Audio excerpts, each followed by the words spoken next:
Toutes les grandes personnes de l'histoire le savaient. Que ce soit Mahatma Gandhi, Martin Luther King, les frères Wright, Jeanne d'Arc, ils avaient tous une vision. Ils ne pouvaient pas le voir, ne pouvaient pas la sentir, ils ne pouvaient pas la goûter, ils ne pouvaient pas la ressentir, mais c'était vivant dans leur esprit. Elle était si vivante dans leur esprit qu'ils ont commencé à vivre comme si cette réalité future se produisait dans le moment présent. Voici donc ma question. Pouvez-vous croire en un avenir que vous ne pouvez pas encore voir ou expérimenter avec vos sens, mais auquel vous avez pensé suffisamment de fois dans votre esprit pour que votre cerveau soit littéralement modifié pour donner l'impression que l'événement s'est déjà produit?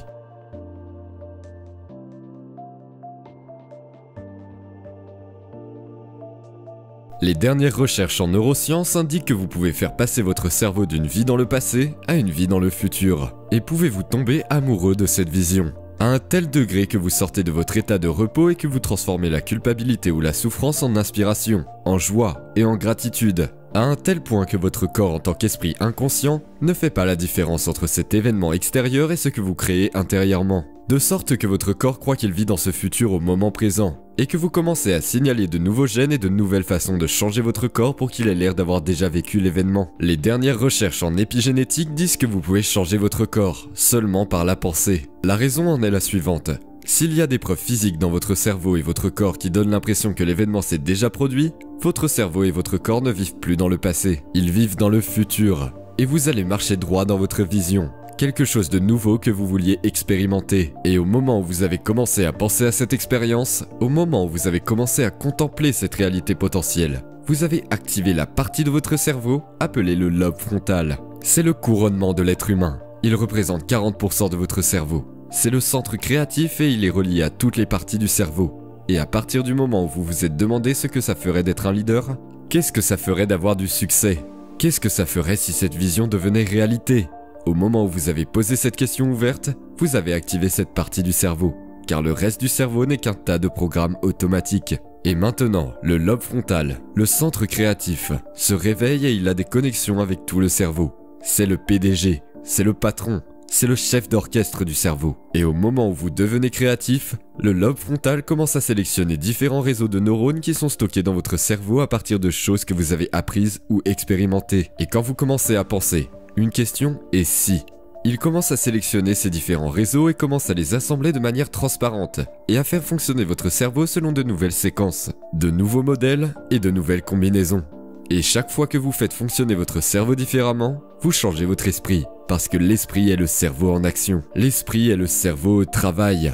Et au moment où ces neurones fonctionnent en tandem, vous obtenez une image dans votre esprit, un hologramme, une vision. Pour les personnes qui sont passionnées, cette pensée à laquelle ils pensent commence à créer une émotion élevée. Ils deviennent inspirés, ils se sentent enthousiastes, ils deviennent passionnés, ils commencent à ouvrir leur cœur, et tout d'un coup, ils combinent une intention claire avec une émotion élevée. Et c'est la combinaison d'une intention claire et d'une émotion élevée que dans nos recherches ont prouvé à plusieurs reprises que la personne est en train de changer fondamentalement, de changer biologiquement, en interne, et que son cerveau et son corps sont en train de passer d'une vie dans le passé à une vie dans le futur. Lorsque vous faites cela, lorsque vous avez eu ce moment, vous êtes sorti de votre état de repos et vous avez commencé à écrire toutes les choses que vous alliez faire pour atteindre cette vision, tous les choix que vous alliez faire, toutes les expériences ou les objectifs que vous vouliez atteindre et toutes les émotions et la joie que vous alliez ressentir.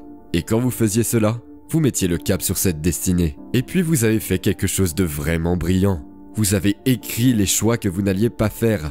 Vous avez pris conscience des comportements que vous n'alliez pas adopter. Vous avez commencé à passer en revue certaines expériences dont vous vouliez rester éloigné. Puis vous avez examiné les émotions qui vous amèneraient à un niveau inférieur et vous avez commencé à séparer l'ancien moi du nouveau moi. Et quand vous commencez à le faire et que vous observez l'ancien moi, cela signifie que vous n'êtes plus le programme.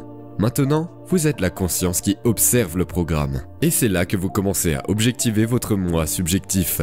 Et donc au moment où vous arrêtez de faire les mêmes choses que vous faites toujours, préparez-vous, parce que ça va être inconfortable. Et c'est à ce moment que vous vous dirigez vers le nouveau moi. Si vous pouvez vous attarder sans un nom, sans un visage, sans un sexe, sans votre douleur, sans votre maladie, sans toutes les relations que vous avez, sans votre passé ou votre futur prévisible, il est logique alors que plus vous vous attardez dans l'inconnu, où toutes les possibilités existent par la théorie même, plus vous créerez de nouvelles possibilités dans votre vie. Ainsi, tout comme dans les expériences de physique quantique où ils observaient, L'électron et l'électron est passé d'un nuage de possibilités, la fonction d'onde, à une particule. Tout d'un coup, quand ils ont tourné le dos et n'ont plus regardé ou observé l'électron, il s'est transformé en possibilité. Il est donc possible que, lorsque vous vous déconnectez de tout ce qui est connu dans votre vie et que vous n'observez plus votre vie depuis le même niveau d'esprit, votre vie puisse se transformer en possibilité, tout comme l'électron se transforme en possibilité. Maintenant, le travail consiste à arriver au moment présent, au moment où vous commencez à remarquer que votre attention va vers des souvenirs du passé qui sont liés à certaines émotions dans votre méditation. C'est l'habitude de la façon dont vous avez pensé jusqu'à présent. Et vous devez briser cette habitude, ce qui signifie que vous devez ramener votre attention dans le moment présent, et vous devez déployer en tant que conscience dans la possibilité. Et chaque fois que vous le faites, c'est une victoire. Quand vous commencez à remarquer que vous voulez vous lever et abandonner, que vous revenez dans le moment présent et que vous vous déployez à nouveau dans les possibilités, cela signifie que vous dites à votre corps que ce n'est plus l'esprit, et que vous exécutez une volonté qui est plus grande que le programme. Et si vous continuez à le faire encore et encore, le corps va commencer à s'abandonner au moment présent. Tout comme le dressage d'un animal. Une fois qu'il peut enfin s'abandonner au moment présent, si l'endroit où vous placez votre attention est celui où vous placez votre énergie et que toute votre attention et votre énergie sont dans le moment présent, vous avez beaucoup d'énergie pour faire des choses étonnantes. Ainsi, toutes ces possibilités qui existent dans le champ quantique existent en tant que possibilités électromagnétiques. Elles existent en tant que fréquences auxquelles vous devez commencer à vous connecter. Alors, quels sont les ingrédients qui nous permettent de nous accorder à ces potentiels qui existent déjà dans le champ quantique ? Eh bien, cela nécessite deux choses. Un cerveau cohérent, c'est-à-dire une intention claire et une émotion élevée et sincère, qui commence à ouvrir notre cœur et à créer la cohérence dans notre cœur. Donc si vous êtes désintégré dans votre cerveau et que vous avez de l'incohérence dans votre cerveau, et que vous n'avez pas entraîné votre cœur à commencer à devenir plus ordonné et à produire une signature magnétique puissante, alors vous ne pouvez pas lire l'information ou diffuser des fréquences dans le champ. C'est comme si vous étiez sur la mauvaise station de radio. Et plus votre cerveau est cohérent, plus votre cœur est cohérent. Plus vous pouvez vous accorder à ces potentiels. Maintenant, démystifions le processus. Tant de gens passent leur vie entière à créer et à manquer. Ils voient quelque chose qu'ils veulent, comme une nouvelle voiture ou une nouvelle garde-robe, et ils regardent qu'ils ne l'ont pas. Et quand ils remarquent qu'ils ne l'ont pas, ils expérimentent la séparation ou le manque. Alors ce qu'ils commencent à faire, c'est de penser à avoir cette voiture. Ils ferment les yeux et au bout d'un certain temps, ils se voient en train de conduire la voiture. Mais quand ils ouvrent les yeux et qu'ils réalisent que la voiture ne s'est pas manifestée, ils commencent à faire l'expérience de encore plus de manque. Alors ils essaient plus fort pour l'avoir. Et comment font-ils ? Ils forcent, ils souhaitent, ils contrôlent.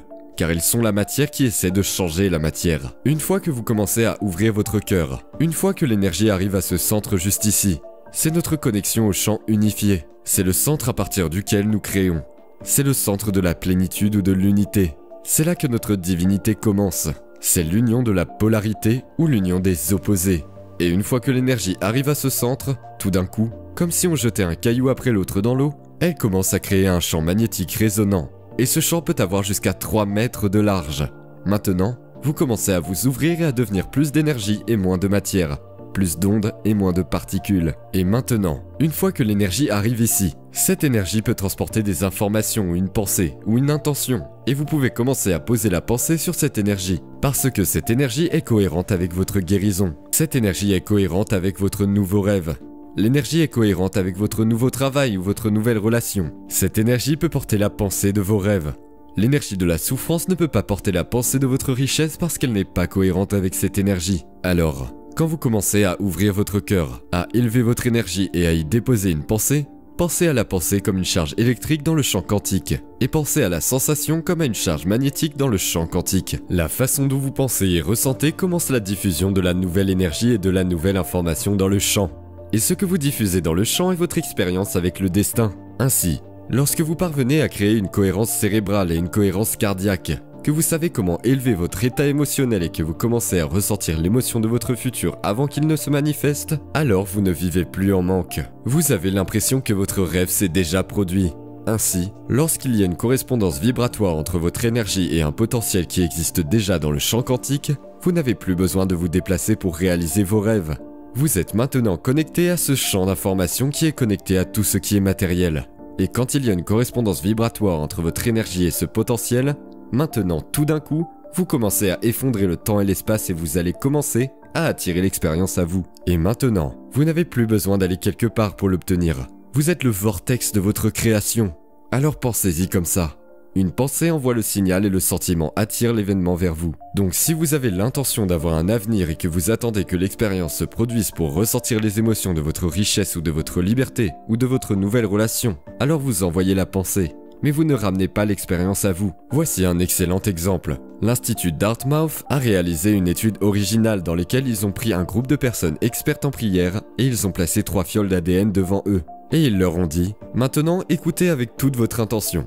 Nous voulons que vous voyiez dans votre esprit l'ADN s'enrouler ou se dérouler et continuez simplement à le faire. Continuez à le visualiser s'enroulant et se déroulant. C'est le concept de l'esprit. Ils l'ont fait encore et encore et encore. Et ils ont vérifié si l'ADN avait été modifié d'une quelconque manière. Et à la fin de l'expérience, l'ADN n'a jamais été modifié. L'intention n'a rien fait pour affecter l'ADN. Ils leur ont alors dit « Ok, maintenant ouvrez votre cœur. Créez une cohérence cardiaque et générez ce signal dans le champ.